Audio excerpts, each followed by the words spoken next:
अस्सलामुअलैकुम, आप देख रहे हैं प्रोग्राम रिपोर्ट कार्ड। मैं हूं मुबश्शिर हाशमी। नाजरीन, मखसूस नशिस्तें ना मिलने और इलेक्शन में धांधली के इल्ज़ाम पर पाकिस्तान तहरीक इंसाफ की हिमायत याफ्ता सुन्नी इत्तेहाद काउंसिल ने एहतजाज का ऐलान किया है और सड़कों पर निकलने का भी इशारा दिया है। असद कैसर ने आज गुफ्तगू की और कहा कि अगर मामलात यूं ही रहे तो उन्हें डर है कि मुल्क में कहीं बगावत ना आ जाए। दूसरी जानिब वज़ीर आला खैबर पख्तूनख्वा ने शहबाज शरीफ को वज़ीर आज़म तस्लीम करने से इनकार किया और तकरीब हलफबरदारी में शिरकत ना करके महाज आराई का बाकायदा आगाज़ कर दिया है। पैनल में आज हमें ज्वाइन करें सीनियर सहाफ़ी तज़कियाकार उमर चीमा साहब, सलीम साफ़ी साहब, इरशाद भट्टी साहब और रीमा उमर साहिबा। उमर चीमा साहब, सबसे पहले आज का सवाल आप सबके सामने रखेंगे और आपसे सबसे पहले जानने की कोशिश करेंगे कि मखसूस नशिस्तों के मामले पर आपके ख्याल में बेहतर हल क्या हो सकता है। जो एहतजाज का ऐलान किया गया है, सड़कों पर निकलने का इशारा दिया गया है, क्या ये दुरुस्त है? देखिए, मैं समझता हूँ कि मेरे ख्याल एहतजाज हर सूरत में होना था और ये ही जो एक पीटीआई का सबसे स्ट्रांग पॉइंट है कि वो एजिटेशन बहुत अच्छा कर सकते हैं। और अगर महसूस नशिस्तों का मामला ना होता तो वो धांधली की बुनियाद बनाते और वो एहतजाज करते।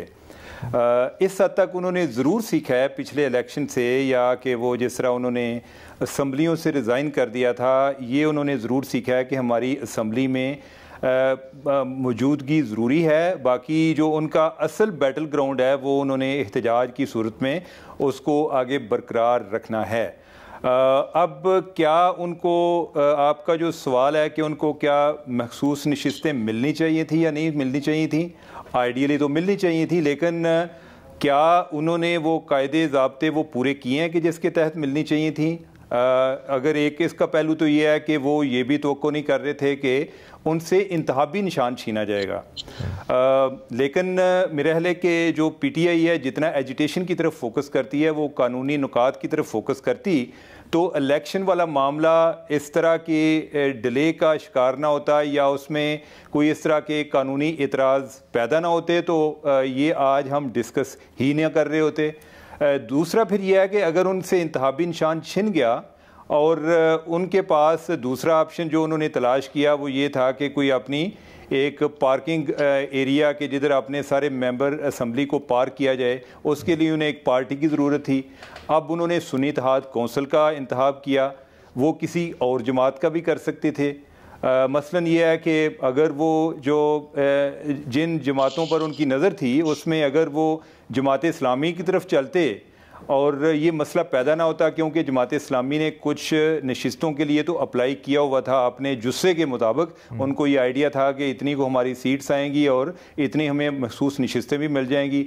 जमात इस्लामी के साथ भी उनकी ना बनी। अगर वो जो पीके मैप है पख्तूनख्वा मिली अवामी पार्टी, जिनके जो लीडर हैं उनको अभी उन्होंने अपना सदर का कैंडिडेट नामजद किया है, उन्होंने भी इनको ऑफ़र की थी। अगर उनकी तरफ चले जाते तो, और इसकी माजी में मिसालें मौजूद हैं कि अगर कोई पार्लिमानी पार्टी बन जाती है जिन्होंने पहले से कुछ एक फहरिस्त फ्राहम की होती है, तो अगर एग्जिस्टिंग लिस्ट की निस्बत उनके ज़्यादा लोग आ जाते हैं तो फिर उनको एक गुंजाइश दी जाती है कि वो दोबारा से एक फहरिस्त जमा करा दें, इलेक्शन के बाद भी जमा करा सकते हैं। लेकिन जिस पार्टी का उन्होंने इंतखाब किया सुन्नी इत्तेहाद कौंसिल का, उनका तो अपने जो सरबराह हैं वो भी अपने पार्टी के प्लेटफॉर्म से नहीं लड़े और उन्होंने इसीलिए जब इलेक्शन कमीशन ने तमाम जमातों को लिखा कि भाई इस बात का ख्याल रखना है कि ख़वातीन को भी 5% नुमाइंदगी होनी चाहिए, कि कम से कम आपके पास 5% ख़वातीन होनी चाहिए अगर जनरल इलेक्शन के लिए भी आप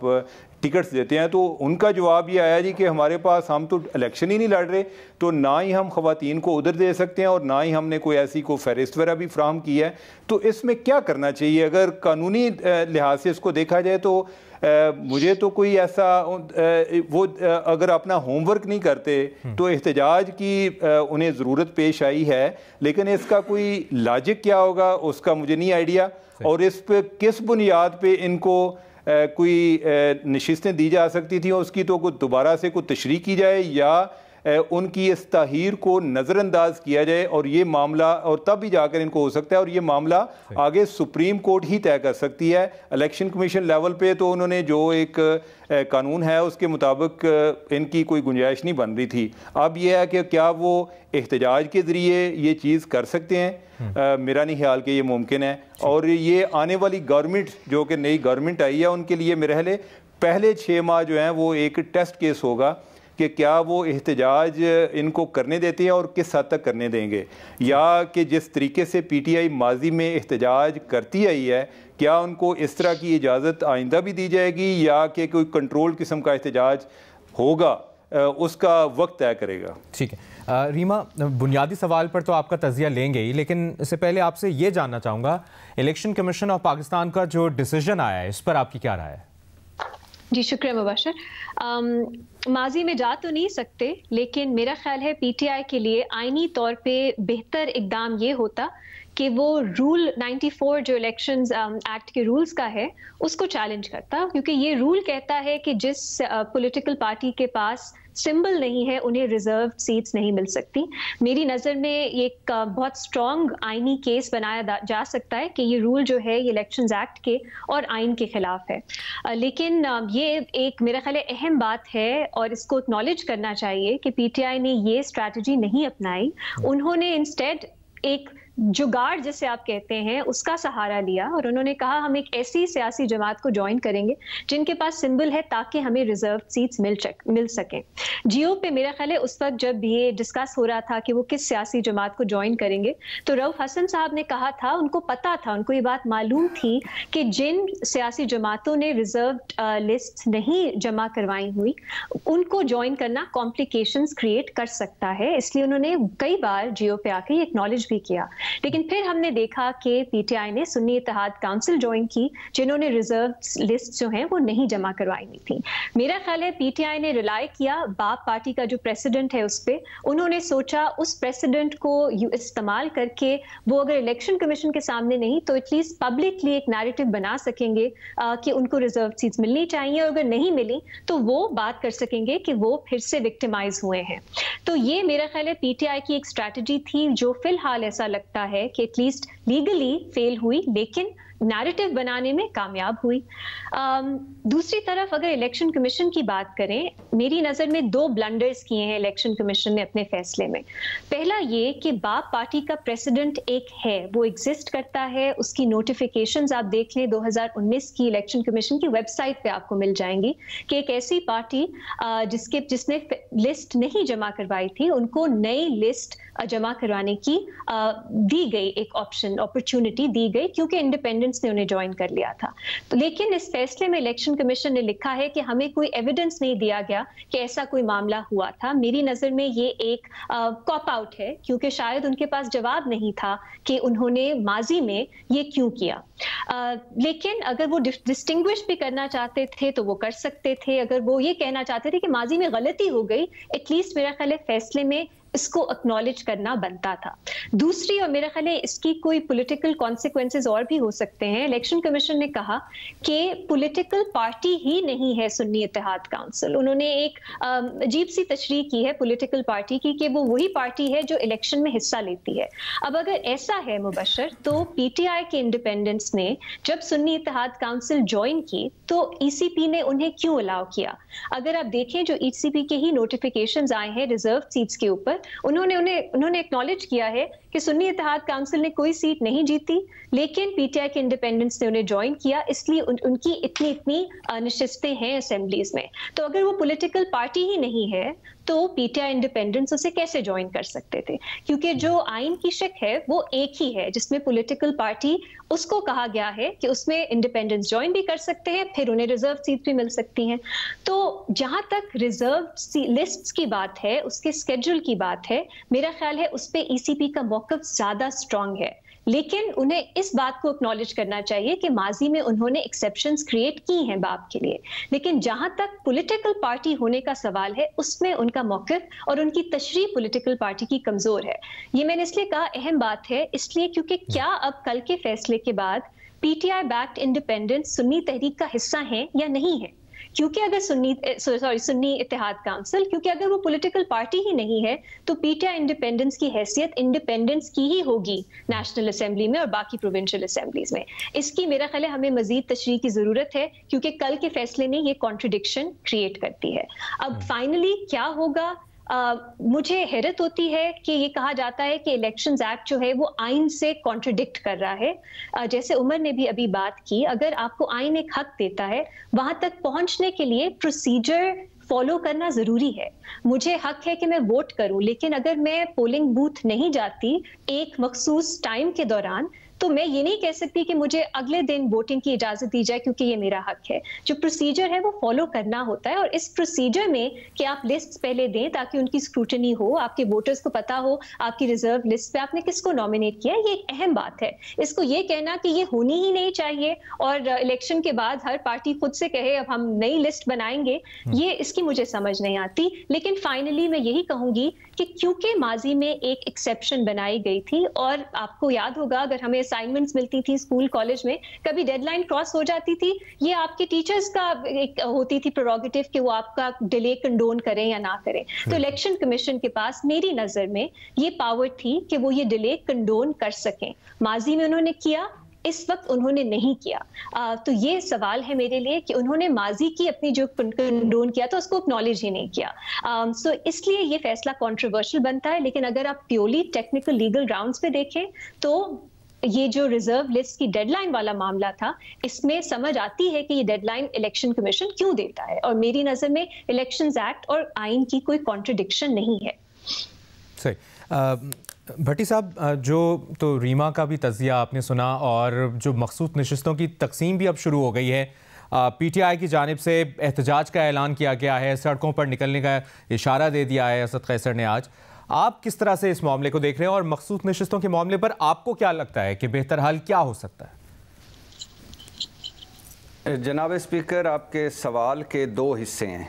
पहला है कि मखसूस नशिस्तें ना सिर्फ तहरीक इंसाफ को ना मिली, सुन्नी इत्तेहाद तहरीक इंसाफ को, बल्कि मुस्लिम लीग, पीपल्स पार्टी, MQM व दीगर जमातों में बंदर बांट कर दी गई। दूसरा हिस्सा है अली अमीन गंडापुर का वज़ीर आज़म की हलफ बर्दारी में ना आना। पहले बात कर लेते हैं मखसूस नशिस्तों की। जनाब स्पीकर, गैर आइनी फ़ैसला है ये कि ना सिर्फ उनको ना दी बल्कि दूसरों में बांट दी। गैर आइनी फ़ैसला है, गैर कानूनी फ़ैसला है, गैर इखलाकी फ़ैसला है, जानबदाराना फ़ैसला है, मुतसबाना फ़ैसला है। जनाब स्पीकर, हक किसी का मिल किसी को गया, इससे बड़ा कोई इंसाफ और क्या हो सकता है। यानी आज इलेक्शन कमीशन के इंसाफ के बाद, इस इंसाफ के बाद, वैसे तो वो 1.5-2 साल से इंसाफ पे इंसाफ करता आ रहा है, इस इंसाफ के बाद मैं कह सकता हूँ कि शेर और बकरी एक घाट से पानी पी रहे हैं। ये अलहदा बात है कि बकरी शेर के पेट में है। इलेक्शन कमीशन को दोनों हाथों से सलाम जनाब स्पीकर, और उनको तो 4 हाथों से सलाम जिन्होंने ये नशिस्तें कबूल कर ली हैं कि ये हाँ हमें दे दो। अच्छा, इस दोस्त कामरान शाहिद का एक फ़िक्रा याद आ गया। इस फैसले के बाद उन्होंने कहा था कि ये शहबाज शरीफ के वज़ीर आज़म बनने के बाद इलेक्शन कमीशन की सलामी है, उनको गार्ड ऑफ ऑनर है उनको। अली अमीन गंडापुर पे आ जाएं जनाब स्पीकर, इनका फ़ैसला गलत है। वो अली अमीन गंडापुर ज़रा सोचिए, जिन पर पुलिस पर्चे दर्ज कर रही थी, मुकदमे कर रही थी, गिरफ्तारियों के लिए पुलिस पीछे पीछे थी, वो आगे आगे थे। अब वही पुलिस उनको सल्यूट कर रही है। क्यों? क्योंकि अवाम ने उन्हें मैंडेट दिया है, और भारी मैंडेट दिया है, और अगर भारी मैंडेट दिया है तो इसके साथ भारी जिम्मेदारी भी है। इन्हें आना चाहिए था। सोचिए क्या मंजर होता कि उस लाइन में जिसमें सर्विसेज चीफ बैठे हुए हैं, वज़रा आला बैठे हुए हैं, वहाँ अली अमीन गंडापुर भी बैठे हुए होते, और उनका ये कहना कि मैं फार्म 47 वालों के साथ नहीं बैठना चाहता था। वैसे फार्म 47 भी आज वेबसाइट पे आ गया है, आप देखिए और एंजॉय कीजिए, किसी मिजाहिया फिल्म की कोई ज़रूरत नहीं। अच्छा, तो अब अगर फार्म 45 वाले हैं अली अमीन गंडापुर, तो अच्छी बात होती कि वो फार्म 47 वालों में फार्म 45 वाला भी बैठा होता। KP कर्ज़ों में डूबा हुआ है जनाब स्पीकर, वफाक के साथ मुहाजराई नहीं अफोर्ड कर सकता। उन्हें KP के लोगों के मैंडेट के लिए मिलना चाहिए था, आना चाहिए था। लेकिन असल कहानी ये है कि अली अमीन गंडापुर के हों, KP हो, पाकिस्तान हो, वोट मिला इमरान खान को, और उनकी पार्टी ने डिसाइड किया था कि इमरान खान के से पूछे बगैर वो जाएं या ना जाएं। उन्होंने 2-3 दिन पहले दरख्वास्त दी हुई थी कि वो इमरान खान से मिलना चाहते हैं अडयाला में, उनको आज इजाज़त मिली है, और इसलिए वो तकरीब हलफ बर्दारी में नहीं आए। और ज़ाहिर है ये फैसिलिटेट करना चाहिए था उन्हें इससे पहले, लेकिन नहीं हुआ। बहरहाल साफ़ी साहब, एक तो बुनियादी सवाल, और असद कैसर का ये बयान, इसको आप कैसे देख रहे हैं कि अगर मामलात यूं ही रहे तो उन्हें डर है कि मुल्क में कहीं बगावत ना आ जाए? क्या मामलात इस नहज तक भी जा सकते? नहीं, मुल्क में बगावत इस तरह की चीज़ों पे नहीं उठ सकती, और न ये मुल्क इतना कमज़ोर है और ना ऐसी सूरत हाल है कि किसी की एक ख्वाहिश की खातिर मुल्क के लोग बगावत कर जाएं। बगावत का लफ्ज़ बहुत बड़ा लफ्ज़ है और इसकी तवक्को, इसके नाम लेना भी मेरे ख़्याल में मुनासिब नहीं है, और शायद असद कैसर साहब इस लफ्ज़ का इस्तेमाल करते हुए पूरी तरह इसकी मानवियत से वाकिफ़ नहीं है। बेहतर हाल तो इन सब के लिए यही है कि देखें, इस सिस्टम को तो उन्होंने वक़्त दे दी खुद। जब खैबर पख्तूनख्वा में उन्होंने अपनी हुकूमत बना दी, जब कौमी असम्बली में उन्होंने हलफ उठा लिए, कल PTI के सदर ने वज़ीर आज़म से हलफ ले लिया, तो इससे तो ख़ुद ब खुद उसको एक इन्होंने वक़्त दे दी, इस सिस्टम को जवाज़ दे दिया। जिस तरीके से PDM वाले जब कौमी असम्बली में बैठे थे तो हम कहते थे कि अब इनके एतराज़ में वज़न कम हो गया, क्योंकि जब बैठने से का मतलब ये होता है कि वो ख़ुद उस सिस्टम को का हिस्सा बनते जा रहे हैं। दूसरी बात जिसकी तरफ थोड़ा सा भट्टी साहब ने इशारा किया कि देखिए, इस वक्त खैबर पख्तूनख्वा में उनकी हुकूमत है और पूरा पाकिस्तान माशी बहरान का शिकार है, लेकिन खैबर पख्तूनख्वा फिर पाकिस्तान के अंदर दुगने तिगने माशी बहरान का शिकार है। वहाँ पे जो कर्ज़े लिए गए हैं पिछले 10 सालों में, वो क़याम पाकिस्तान के वक्त से लेकर अभी तक जो कर्ज़े लिए गए थे उससे ज़्यादा है।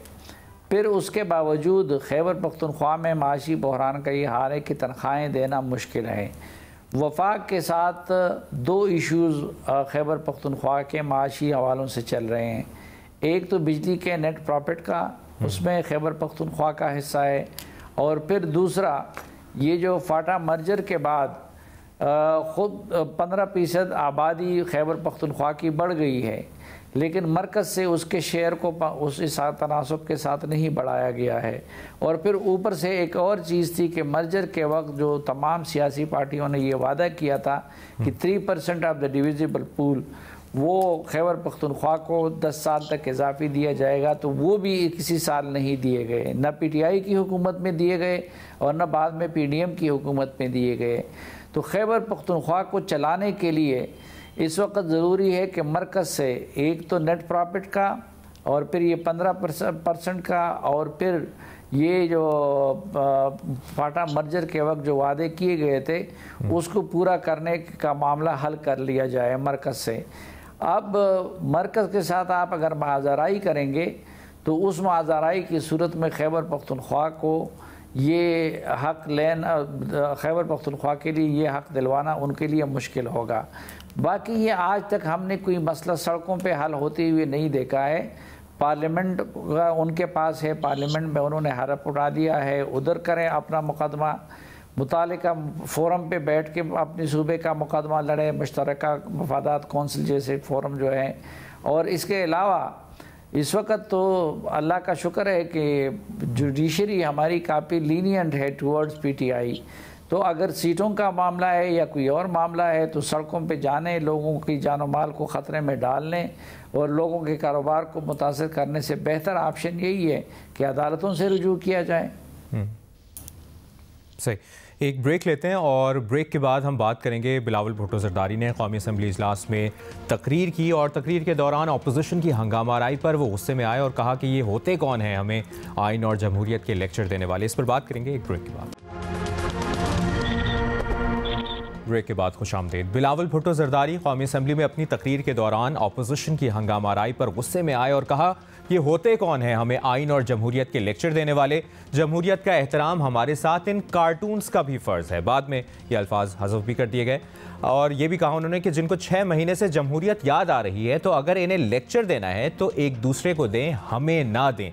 क्या बिलावल भुट्टो का मौक़िफ़ दुरुस्त है? रीमा, आपसे आगाज़ करेंगे, बताइए बिलावल भुट्टो का मौक़िफ़ आपको दुरुस्त लगा? मैं स्पेसिफिकली इस स्टेटमेंट पे बात नहीं करती, एक जनरल बात करती हूँ जिसकी तरफ बिलावल ने इशारा किया, और मेरा ख्याल है पहले भी वो बात कर चुके हैं इस पे, और वो है पीटीआई के एक्सेप्शनलिज्म की। पीटीआई एक ऐसी सियासी जमात है जो ये दिखाती है कि वो एक्सेप्शनल है, उन जैसा कोई नहीं। जब वो कोई अच्छी चीज़ करते हैं तो उनसे बेहतर कोई नहीं करता, जब उनके साथ कुछ बुरा होता है तो उससे बुरा कभी माजी में पाकिस्तान में क्या दुनिया भर में किसी के साथ नहीं होता। इसलिए हम देखते हैं अक्सर वो मिसाल देते हैं कश्मीर की, फ़लस्तीन की, और अपने आप को भी उसी लिस्ट में शामिल करते हैं।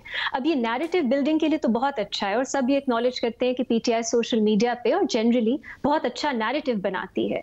लेकिन इसकी दो प्रॉब्लम्स हैं जो सामने आती हैं। पहली ये कि इस एक्सेप्शनलिज्म की वजह से पीटीआई किसी और के साथ यकजहती या सॉलिडारिटी नहीं दिखा सकती। चाहे वो हम पॉलिटिकल पार्टीज की तो अक्सर बात करते हैं मेन स्ट्रीम, लेकिन आप इसको अगर थोड़ा ब्रॉडली देखें तो वो एंटी इस्टेब्लिशमेंट है कि पीटीआई कहती है, वो एंटी इस्टेब्लिशमेंट जमात है। लेकिन इस मुल्क में जो हिस्टोरिकली एंटी इस्टेब्लिशमेंट ग्रुप्स रहे हैं, जिनके साथ इस्टेब्लिशमेंट सबसे ज्यादा बुरा और खौफनाक रवैया रखती है, उनके साथ पीटीआई कदम नहीं बढ़ाती उनकी तरफ। हमने देखा है अली वजीर हो मोहसिन डावर हो, पीटीएम हो, किसी की तरफ हम उस तरह से नहीं देखते एम्पैथी या सॉलिडारिटी पीटीआई की तरफ से, बल्कि वो अभी भी उनको सिनिकल निगाहों से ही देखते हैं। फिर आप ये विमेंस मूवमेंट देख लीजिए कि पीटीआई जो है वो जब बुशरा बीबी की बात आती है या पीटीआई के कारकुनान की बात आती है तब वो याद करते हैं विमेंस राइट्स, विमेंस ग्रुप्स को, लेकिन बाय एंड लार्ज वो उस जब उनकी अपनी कोई इंटरेस्ट नहीं होता इसमें, तो वो विमेंस राइट्स ग्रुप्स को भी, औरत मार्च हो जाए या बाकी जो हमारी मूवमेंट्स हैं पाकिस्तान में, उसको बहुत सिनिकली देखते हैं और हमेशा अटैक ही करते हैं। तो ये एक बहुत प्रॉब्लम है सॉलिडारिटी की, और मेरा ख्याल है इसको पे थोड़ी सी नजरसानी करने की जरूरत है पीटीआई को। दूसरी प्रॉब्लम ये है कि वो हर चीज को अपने पर्सपेक्टिव से देखते हैं। दुनिया में जो भी हो रहा है, पाकिस्तान में जो भी हो रहा है, वो सिर्फ अपने पर्सपेक्टिव से देखते हैं कि पीटीआई के पे कैसा असर उसका पड़ेगा।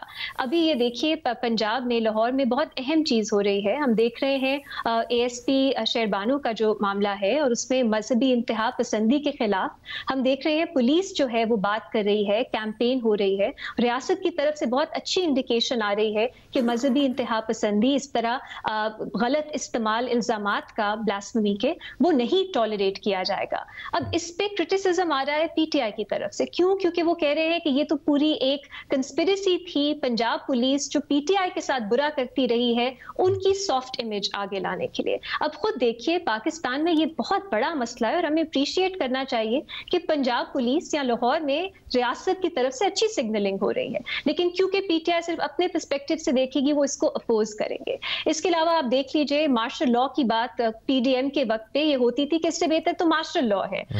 फिर हमने सुना आईएमएफ वाली बात कि डिफॉल्ट हो जाए मुल्क तो बेहतर है क्योंकि पीडीएम की हुकूमत तो नहीं रहेगी फिर। सो ये दो इश्यूज हैं। नैरेटिव बिल्डिंग के लिए ऑफ कोर्स ये बहुत अच्छा है अपने आप को दिखाना कि आप हक हैं, बाकी सब बातिल हैं, आप ही हैं सिर्फ जो पाकिस्तान का सोचते हैं, बाकी सब करप्ट हैं। लेकिन इससे ये दो प्रॉब्लम्स क्रिएट होती हैं और ये पीटीआई को इन द लॉन्ग रन मेरी नजर में कमजोर करेगी, और जो एक एम्पैथी और लोगों की भी आपकी तरफ बढ़नी चाहिए वो नहीं बनेगी, क्योंकि वो अपने आप को एक्सेप्शनल ट्रीट करते हैं और वो किसी और के साथ यकजहती जो है वो उस तरह नहीं दिखाते जैसे उन्हें दिखानी चाहिए। सही। भट्टी साहब, बिलावल भुट्टो ने जो कौमी असम्बली इजलास के दौरान गुफ्तगू की, उन्होंने कहा कि ये होते कौन है हमें आइन और जमहूरियत के लेक्चर देने वाले, जमहूरियत का एहतराम हमारे साथ इन कार्टून्स का भी फ़र्ज़ है। आपको बिलावल भुट्टो का ये मौक़िफ़ दुरुस्त लगा? नहीं जनाब स्पीकर, बिल्कुल नहीं लगा। उसकी ये अच्छी बात है कि जरदारी साहब के अंडर ट्रेनिंग प्रिंस चार्मिंग जो हैं, मतलब बिलावल भुट्टो साहब ने लफ्ज़ कार्टून्स जो बोल कर वापस लिया या हज़फ हो गया, ये अच्छी बात है। उनका ये कहना कि ये कौन होते हैं हमें आइन और जमहूरियत का लेक्चर देने वाले, बिलावल भुट्टो साहब शायद भूल गए हैं कि ये अपोजिशन है जिसकी वो कस्में खाया करते थे, जिसकी वो अहमियत की 3.5 साल इमरान खान की हुकूमत में रोज़ लेक्चर दिया करते थे कि अब हम अपोजिशन हैं, हम हैं जो असल जमहूरियत को कंधा दे के चल रहे हैं। ये अपोजिशन है जनाब आपकी, इनको आपको सुनना पड़ेगा। आप कोई आसमान से उतरी हुई मखलूक नहीं है, आप जैसे ये भी लोग हैं और इनकी आप और इनमें कोई फ़र्क नहीं है। आप भी मेंबर हैं, वो भी मेंबर हैं। लिहाजा सुने इनको। और बिलावल भुट्टो साहब से यानी जरदारी साहब के अंडरटेनिंग प्रिंस चार्मिंग को कहना है कि सबसे ज़्यादा लेक्चर्स की आपको ज़रूरत है। क्यों? क्योंकि आपने जब कासिम सूरी ने आइन तोड़ा था तो आपने आसमान सर पर उठा लिया था, और अब आपने 2 मरतबा आइन तोड़ा है। लिहाजा आइन का लेक्चर सुने। आपने जमहूरियत को ख़ानदानी वरासत बना लिया है, यानी आप नामजद चेयरमैन हैं, आपके वालिद साहब एक वसीयत पे चेयरमैन हैं, और 3 पीपी वाले के आप चेयरमैन हैं, 4 पीपीपी वाले के वालिद साहब चेयरमैन हैं। तो आपने जमहूरियत को तमाशा बनाया है और इसे सिविलियन डिक्टेटरशिप में बदल दिया है। और आप जब आपको मौका मिला 16 महीनों में, तो आप इलेक्शन से भागे, आपने पार्लियामेंट को सुप्रीम कोर्ट से लड़ाया, आपने सुप्रीम कोर्ट के फैसलों को रद्दी की टोकरी में फेंका। वही सुप्रीम कोर्ट जिसमें आज आप भुट्टो साहब के लिए इंसाफ लेने के लिए पहुंचे हुए हैं, इसी सुप्रीम कोर्ट को आपने नहीं माना। तो लिहाजा आपको इन लेक्चर्स की ज़रूरत है। और वैसे भी जो एज है आपकी, इसमें आपको इनके लेक्चर सुने और इनको सुनकर आगे बढ़े। और जब आप अपोजिशन में थे यही लेक्चर देते थे, लिहाजा अब वो लेक्चर वापस आ रहे हैं, उनको सुने और हजम करें। ठीक है, इसी बयान पर उमर चीमा साहब और सलीम साफ़ी साहब की क्या राय है, क्या तज़िया है, जानिए इस ब्रेक के बाद।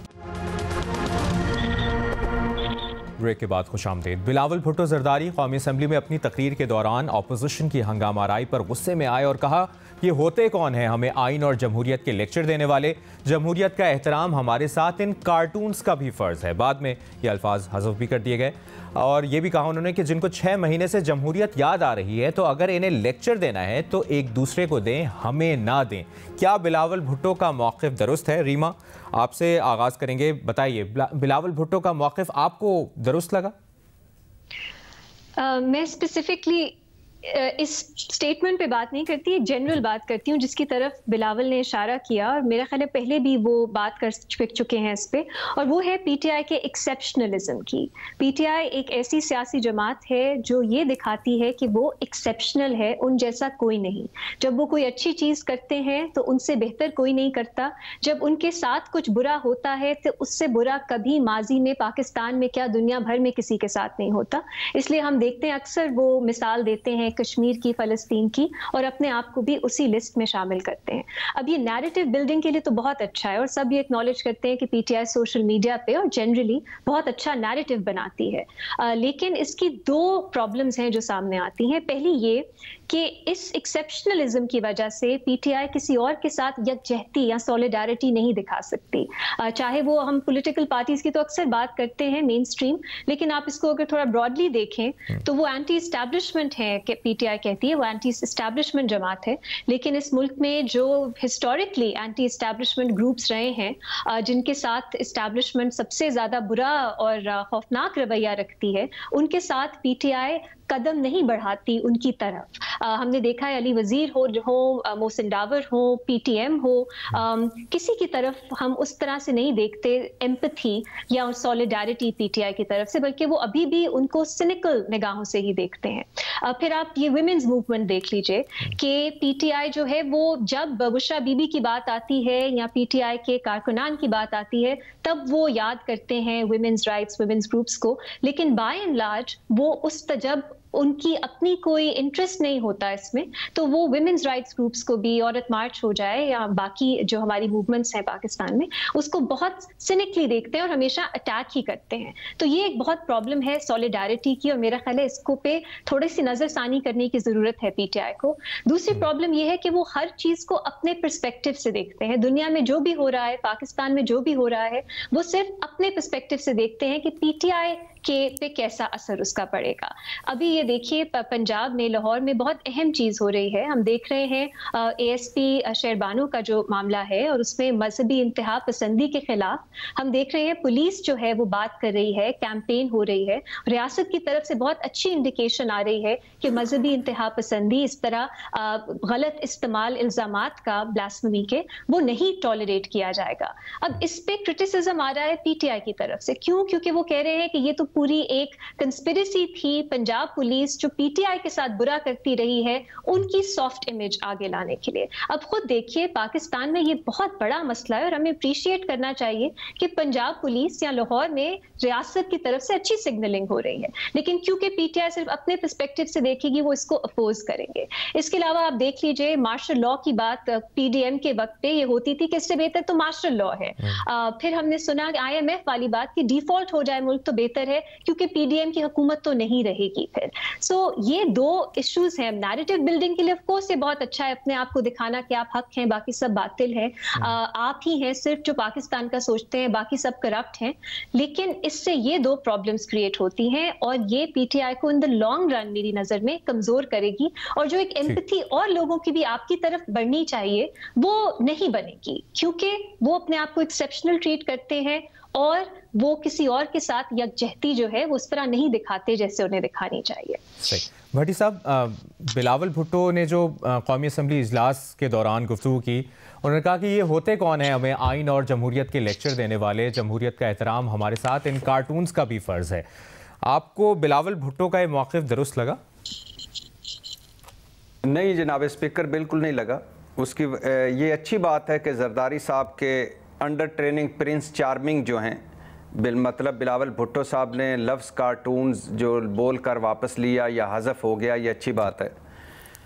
उनका ये कहना कि ये कौन होते हैं हमें आइन और जमहूरियत का लेक्चर देने वाले, बिलावल भुट्टो साहब शायद भूल गए हैं कि ये अपोजिशन है जिसकी वो कस्में खाया करते थे, जिसकी वो अहमियत की 3.5 साल इमरान खान की हुकूमत में रोज़ लेक्चर दिया करते थे कि अब हम अपोजिशन हैं, हम हैं जो असल जमहूरियत को कंधा दे के चल रहे हैं। ये अपोजिशन है जनाब आपकी, इनको आपको सुनना पड़ेगा। आप कोई आसमान से उतरी हुई मखलूक नहीं है, आप जैसे ये भी लोग हैं और इनकी आप और इनमें कोई फ़र्क नहीं है। आप भी मेंबर हैं, वो भी मेंबर हैं, लिहाजा सुने इनको। और बिलावल भुट्टो साहब से यानी जरदारी साहब के अंडर ट्रेनिंग प्रिंस चार्मिंग को कहना है कि सबसे ज़्यादा लेक्चर्स की आपको ज़रूरत है। क्यों? क्योंकि आपने जब कासिम सूरी ने आइन तोड़ा था तो आपने आसमान सर पर उठा लिया था और अब आपने 2 मरतबा आइन तोड़ा है, लिहाजा आइन का लेक्चर सुने। आपने जमहूरियत को ख़ानदानी वरासत बना लिया है, यानी आप नामजद चेयरमैन हैं, आपके वालिद साहब एक वसीयत पे चेयरमैन हैं और 3 पीपी वाले के आप चेयरमैन हैं, 4 पीपीपी वाले के वालिद साहब चेयरमैन हैं। तो आपने जमहूरियत को तमाशा बनाया है और इसे सिविलियन डिक्टेटरशिप में बदल दिया है। और आप जब आपको मौका मिला 16 महीनों में तो आप इलेक्शन से भागे, आपने पार्लियामेंट को सुप्रीम कोर्ट से लड़ाया, आपने सुप्रीम कोर्ट के फैसलों को रद्दी की टोकरी में फेंका। वही सुप्रीम कोर्ट जिसमें आज आप भुट्टो साहब के लिए इंसाफ लेने के लिए पहुंचे हुए हैं, इसी सुप्रीम कोर्ट को आपने नहीं माना। तो लिहाजा आपको इन लेक्चर्स की ज़रूरत है और वैसे भी जो एज है आपकी, इसमें आपको इनके लेक्चर सुने और इनको सुनकर आगे बढ़े। और जब आप अपोजिशन में थे यही लेक्चर देते थे, लिहाजा अब वो लेक्चर वापस आ रहे हैं, उनको सुने और हजम करें। ठीक है, इसी बयान पर उमर चीमा साहब और सलीम साफ़ी साहब की क्या राय है, क्या तज़िया है, जानिए इस ब्रेक के बाद।